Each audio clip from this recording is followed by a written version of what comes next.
जैसा कि हम सभी को प्लैनेट मार्स के बारे में काफी अच्छे से पता है और यहाँ इस मूवी में हम देख पाते हैं कि उस पर जिंदगी पॉसिबल हो चुकी है। हवा के साथ उस पर पानी भी है, यानी जिंदगी हर तरह से मुमकिन बन चुकी है। लेकिन सबसे बुरी बात यह है कि ये प्लैनेट वक्त के साथ साथ मर रहा है। इस मार्स पर एक जोड़ांगा नाम का एक सिटी होता है। यहाँ के लोग यानी जोड़ांगा की मिलिट्री मार्स के लोगों को मारना चाहती है। वहीं पर हमें एक हीलियम नाम के शहर को भी दिखाया जाता है। काफी अरसे से हीलियम बहादुरी से जोड़ांगा का मुकाबला करता आ रहा है। फाइनली एक दिन दोनों शहर के मिलिट्री के बीच वॉर हो जाती है और तभी जोड़ांगा के पास 3 आदमी उड़ते हुए आते हैं, जिनमें लीडर का नाम सांग था। सांग जो कि बहुत सारे पावर्स का मालिक था और वो उसे वेपन के तौर पर एक पावर देते हैं। ये पावर बहुत ही तेज होती है, जिसके बाद सांग किंग को कहा जाता है कि तुम इस प्लेनेट पर राज करोगे अगर तुमने ऐसा किया जैसा हम तुम्हें कहेंगे। उनकी इस बात को सुनकर उसकी बातों पर एग्री भी हो जाता है। असल में सांग के पास ऐसी पावर्स थी कि वो किसी का भी रूप लेने में सक्षम था और वो किसी भी प्लैनेट पर आसानी से जा सकता था। यहाँ से सीधा हमें प्लैनेट अर्थ यानी हमारी पृथ्वी को दिखाया जाता है। वहीं पर हम एक आदमी को देखते हैं जिसका नाम जॉन कार्टर था। जॉन कार्टर एक पोस्ट ऑफिस में जाता है और वो अपने नेफ्यू को एक लेटर लिखता है, जिसमें वो लिखता है कि तुम जितनी जल्दी हो सके यहाँ पर आ जाओ, मैं तुमसे मिलना चाहता हूँ। हम देखते हैं कि वहीं पर कोई अनजान शख्स जॉन कार्टर पर नजर रख रहा था। लेटर पोस्ट कर देने के बाद जॉन कार्टर वहाँ से चला जाता है। जब उसके नेफ्यू को वह लेटर उसके हाथ लगता है तब वो बिना देरी किए अपने अंकल से मिलने के लिए निकल जाता है। वहाँ आकर उसे पता चलता है कि अचानक से उनके अंकल यानी जॉन कार्टर की डेथ हो चुकी है और वो उस जगह पर जाता है जहाँ पर जॉन कार्टर की डेड बॉडी थी और वो एक रूम था जिसे सिर्फ अंदर से ही खोला जा सकता था। यहाँ पर जॉन कार्टर का आदमी उसे बताता है कि हमने उसकी डेड बॉडी को दफन नहीं किया है, क्योंकि जॉन कार्टर की लास्ट विश थी कि उसे दफनाया न जाए बल्कि सिर्फ खुले कॉफिन में बॉडी को रखकर छोड़ दिया जाए। जिसके बाद वो आदमी जॉन कार्टर के नेफ्यू को एक डायरी देता है जो कि जॉन कार्टर की ही थी। वो आदमी बताता है कि इस डायरी को सिर्फ मेरा भतीजा ही पढ़ेगा, इससे शायद तुम्हारे सारी की सारी कंफ्यूजन दूर हो जाए और तुम्हें तुम्हारे सवालों का जवाब भी मिल जाए। उस डायरी में जॉन कार्टर ने लिखा हुआ था कि तुम उन सारी कहानियों पर बिलीव करते थे जो तुम्हें मैं बचपन में सुनाया करता था, लेकिन अब तुम बड़े हो चुके हो, इसीलिए तुम मेरी इस कहानी पर भी बिलीव करो जो अब मैं तुम्हें सुनाने जा रहा हूँ। और वो उस डायरी को पढ़ना स्टार्ट कर देता है जिसमें लिखा गया था कि आज से लगभग 13 साल पहले मैं एक सोने से बना हुआ केव यानी गुफा को ढूंढ रहा था, लेकिन उसे कर्नल के लोग पकड़ लेते हैं और उसे प्रिजनर बना लेते हैं। दरअसल वो सभी जॉन कार्टर को अपने साथ शामिल करना चाहते थे, लेकिन तभी वहाँ पर दुश्मनों के लोग आ जाते हैं जो कर्नल के सोल्जर्स पर अटैक कर देते हैं। लेकिन जॉन कार्टर के साथ कर्नल वहाँ से भाग जाते हैं और वो जाकर एक केव में छुप जाते हैं और ये वही गुफा होती है जिसे जॉन कार्टर को तलाश थी, यानी सोने की केव। और वो पूरी की पूरी केव सोने से भरा हुआ था कि तभी कहीं से वहाँ पर एक आदमी आ जाता है। वो अचानक से जॉन कार्टर पर अटैक कर देता है और उसे मारने की कोशिश करने लगता है, लेकिन जॉन कार्टर उसे ही जान से मार डालता है। पता चलता है कि वो आदमी सांग का ही साथी था। जॉन कार्टर जब उस आदमी को मार डालता है तब वो अपने गले से एक डिवाइस निकाल कर एक्टिवेट कर देता है जिसमें ब्लू कलर की लाइट चलने लग जाती है और वो बहुत ही धीरे से बारसूम बोलता है। मर जाने के बाद जॉन कार्टर उससे वो डिवाइस को ले लेता है और जॉन कार्टर भी कहता है कि बारसूम बस ऐसा कहते ही जॉन कार्टर भी गायब हो जाता है और एक काफी बड़े डेजर्ट में आ जाता है। यहाँ पर जॉन कार्टर को कुछ भी पता नहीं चल पाता कि वो आखिर यहाँ पर कैसे आ गया और वो यहाँ पर आकर बड़े बड़े से जंप लगा पा रहा था। असल में वो इस समय मार्स प्लैनेट यानी बारसूम में होता है, क्योंकि उसने उस डिवाइस में बारसूम कह दिया था और यहाँ पर ग्रेविटी कम होने की वजह से वो बड़ी बड़ी छलांगे लगाकर दौड़ पा रहा था। लेकिन उसे यह बिल्कुल भी पता नहीं था कि वो बारसूम यानी मार्स ग्रह पर चला आया है। उसे इतने बड़े जंप करते हुए उस प्लैनेट के कुछ लोग देख लेते हैं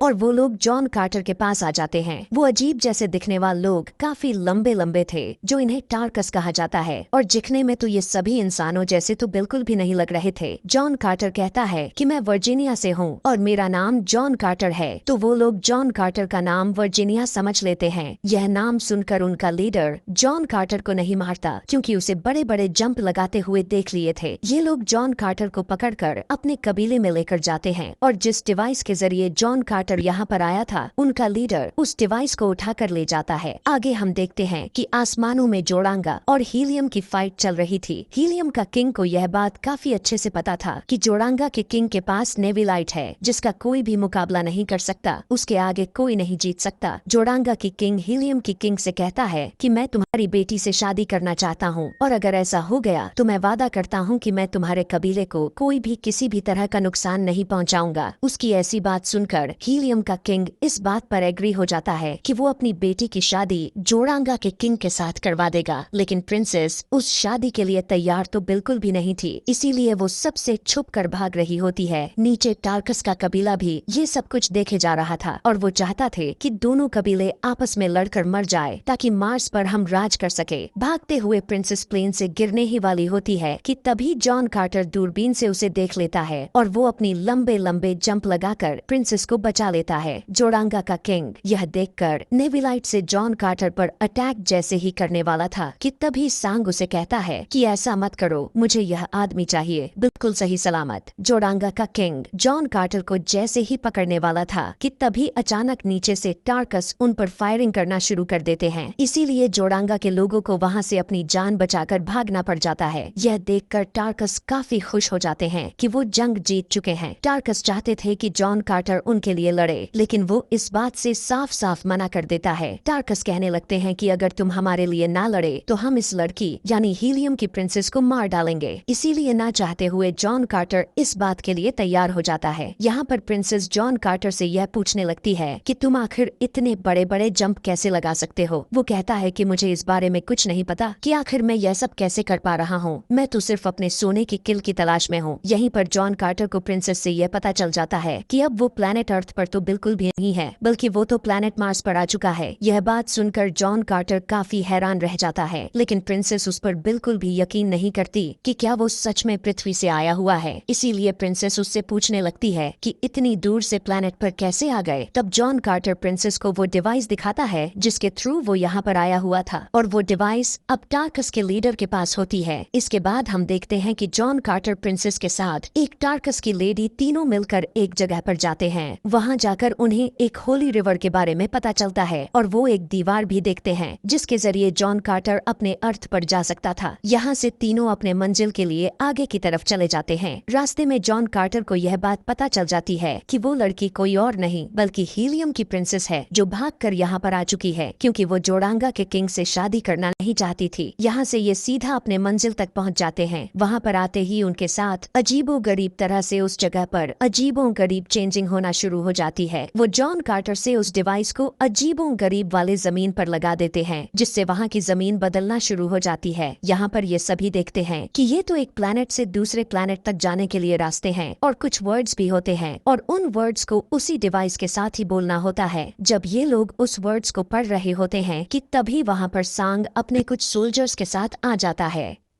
सांग अपने साथियों को ऑर्डर देते हुए कहता है कि उस लड़की यानी प्रिंसेस के साथ जॉन कार्टर को भी पकड़ लिया जाए। प्रिंसेस को पकड़कर वापस हीलियम भेज दिया जाता है और साथ में जॉन कार्टर को भी पकड़ लिया जाता है, और वो जो टार्क्स वाली लेडी उनके साथ आई हुई थी वो वहीं कहीं छुप गई थी और इसी वजह से वो बच जाती है। महल में प्रिंसेस जॉन कार्टर को बुलवाती है। जॉन कार्टर यह बात जानकर हैरान रह जाता है। प्रिंसेस अब जोड़ांगा के किंग से शादी कर रही है, इसीलिए वो प्रिंसेस से पूछता है कि तुम ऐसा क्यों कर रही हो। तब प्रिंसेस कहती है कि तुम हमारे लोगों के लिए लड़ना नहीं चाहते और तुम अपनी दुनिया यानी प्लेनेट अर्थ पर वापस चले जाओगे, इसीलिए मैं जोड़ांगा के किंग से शादी कर लूं, यही मेरे लोगों के लिए सही साबित होगा। और वो जॉन कार्टर को डिवाइस निकाल कर उसे दे देती है, क्योंकि प्रिंसेस वो वर्ड्स जानती थी जिसके जरिए वो जमीन पर वापस जा सकता था। प्रिंसेस जॉन कार्टर के हाथ पर वो डिवाइस रखती है। वो उससे कहती है कि तुम भी मेरे साथ साथ ये वर्ड्स बोलो। जॉन कार्टर भी उसकी बात मानकर ठीक ऐसा ही करता है और वो भी वर्ड्स बोलने लगता है, लेकिन जॉन कार्टर आखिरी वाला वर्ड्स नहीं बोलता। बात यहाँ कुछ ऐसा फंसता है कि जॉन कार्टर वापस अर्थ पर नहीं जाना चाहता था, क्योंकि अब वो दोनों एक दूसरे को लाइक करने लग गए थे कि तभी अचानक से डोर ओपन होता है और वहाँ पर जोड़ांगा का किंग यानी प्रिंसेस का होने वाला हस्बैंड आ जाता है। वो जॉन कार्टर को वहाँ पर देख पाता उससे पहले ही वो जंप लगाकर ऊपर चला गया होता है। सब लोगों के जाने के बाद वो नीचे आता है कि तभी उसकी मुलाकात वहाँ के एक लेडी से हो जाती है, और यह लेडी कोई और नहीं बल्कि सांग ही था, जो औरत के रूप लेकर यहाँ पर आया हुआ था। सांग अपने नेविलाइट को यूज करके जॉन कार्टर को अपने कंट्रोल में ले लेता है, और यही नहीं, वो उस नेविलाइट को उसके अंदर भी डाल देता है। और अब जॉन कार्टर यहाँ अपने मन से ना तो कुछ कर सकता था और ना ही वहाँ से भाग सकता था। सांग जॉन कार्टर से कहता है कि जब से तुम इस प्लेनेट पर आए हो तुम्हारी पावर्स बढ़ चुकी हैं। वो कहता है कि देखा जाए तो असल में मैं एग्जिस्ट ही नहीं करता, लेकिन इस राज को छुपाने के लिए हमें बहुत ही मेहनत करनी पड़ती है। सांग एक लेडी के रूप में जॉन कार्टर को वहाँ पर लेकर जाता है जहाँ प्रिंसेस और किंग शादी करने जा रहे थे, और आज रात इनकी शादी होने वाली थी और उनके शादी के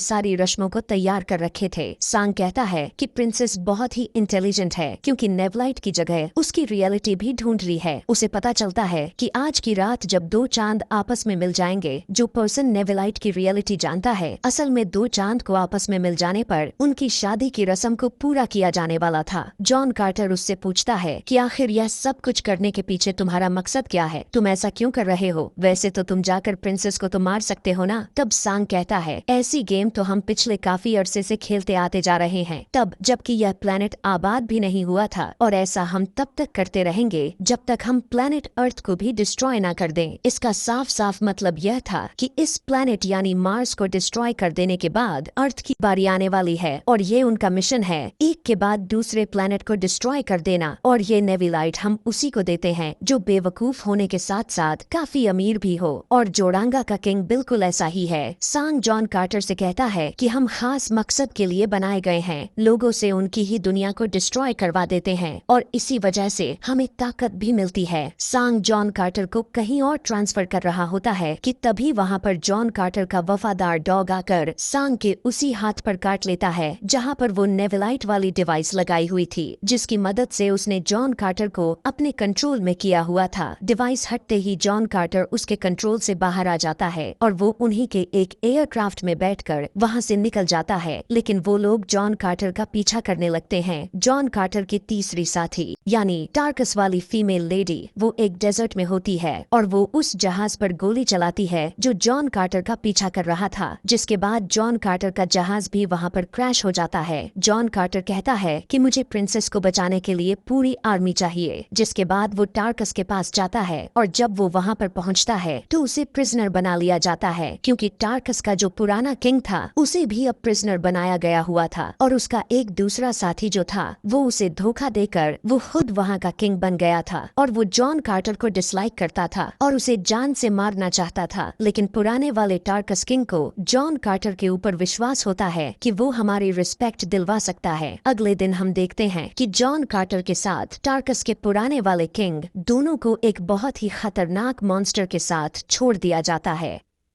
लेकिन जॉन कार्टर उससे लड़ता है और किसी तरह करके उसे जान से मार डालता है, और वो उस टार्कस राजा को मार देता है जो पुराने राजा की जगह खुद किंग बना हुआ था। अब दोबारा से वो पुराने वाला किंग फिर से वहाँ का राजा बन जाता है। जॉन कार्टर प्रिंसेस को बचाना चाहता था, लेकिन क्योंकि अब आसमान में दोनों चांद के आपस में मिलने से दोनों की शादी की रस्म पूरी हो जाएगी और सांग प्रिंसेस को मार डालेगा, लेकिन शादी की रस्म को पूरा होने से पहले ही जॉन कार्टर टार्कस के आर्मी के साथ वहाँ पर पहुँच जाता है। वो कहता है कि ये जो कुछ भी हो रहा है असल में एक साजिश रची जा रही है, क्योंकि जोड़ांगा के लोगों ने हीलियम पर अपना कंट्रोल कर रखा है और तुम्हारी शादी होते ही वो हीलियम पर अटैक कर देंगे। उसकी ऐसी बात सुनकर जोड़ांगा का किंग अपनी तलवार निकाल लेता है और तभी वहाँ पर वॉर स्टार्ट हो जाता है। हीलियम का साथ देने के लिए टार्कस का आर्मी भी वहाँ पर आ जाती है। अब दोनों कबीले के लोग एक होकर जोड़ांगा को पूरी तरह से खत्म करने के लिए उनसे लड़ने लगते हैं। जॉन कार्टर जोड़ांगा के किंग को मार डालता है। तभी उसी समय सांग प्रिंसेस एक रूप में आकर प्रिंसेस पर ही तलवार रख देता है कि तभी उसी समय मौका देखकर प्रिंसेस उसकी नेविलाइट वाला डिवाइस निकाल लेते हैं जो कि सांग के कंट्रोल में थी, और वो उसे निकाल कर फेंक देती है। लेकिन बहुत ही चालाकी से सांग उस डिवाइस को फिर से ले लेता है। जॉन कार्टर के साथ टार्कस का राजा दोनों उसे मारने वाले होते हैं कि तभी वो वहाँ से गायब हो जाता है। बाद में जॉन कार्टर और प्रिंसेस की शादी हो जाती है। उसी रात में हम देखते हैं कि सांग वहाँ पर किसी और रूप में आता है और वो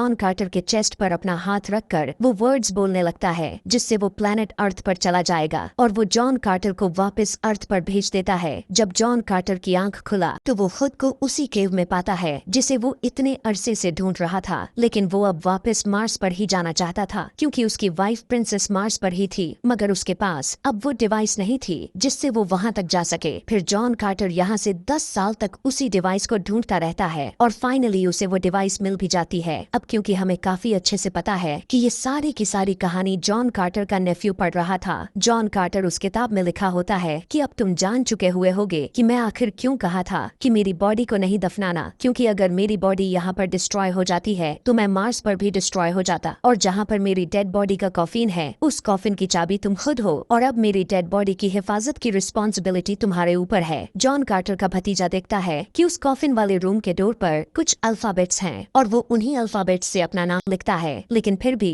वो दरवाजा ओपन नहीं होता। फिर वो अपना निक नेम वहाँ पर लिखता है जिस नाम से जॉन कार्टर उसे बुलाया करता था, और जैसे ही यह उसे पता चलता है तो वो लिख देता है। उसके लिखते ही वो डोर ओपन हो जाते हैं, लेकिन पीछे से आकर उसे मारने की कोशिश करता है, लेकिन उस आदमी को कोई गोली मार देता है और वो मर जाता है। जॉन कार्टर का नेफ्यू देख पाता है कि यहाँ पर तो जॉन कार्टर अभी भी जिंदा है और उसी ने उस आदमी को गोली मारी थी। जॉन कार्टर उसके पास जाता है और वो उसके कोट से वही डिवाइस निकाल लेता है जिसके जरिए वो मार्स पर जा सकता था, और ये जो आदमी मरा था वो कोई और नहीं बल्कि सांग ही था जो रूप बदलकर यहाँ पर आया हुआ था। अब क्योंकि सांग किसी भी प्लेनेट पर जा सकता था इसीलिए वो जॉन कार्टर का पीछा करते करते यहाँ पर आ चुका था। यहाँ पर जॉन कार्टर अपने मिशन में कामयाब हो जाता है और वो अपने नेफ्यू से कहता है कि कोई ऐसी किताब लिखो, किसी से प्यार करो और अपनी जिंदगी का कोई मकसद बनाओ। जॉन कार्टर उस डिवाइस को लेकर एक जगह पर लेट जाता है और वो फिर से मार्स पर चला जाता है, और इसी सीन को दिखाते हुए ये कहानी, ये मूवी यहीं पर खत्म हो जाती है। ऐसे ही और भी मूवी एक्सप्लेनेशन वीडियोस देखने के लिए कमेंट में नेक्स्ट लिखना ना भूलें। Thanks for watching.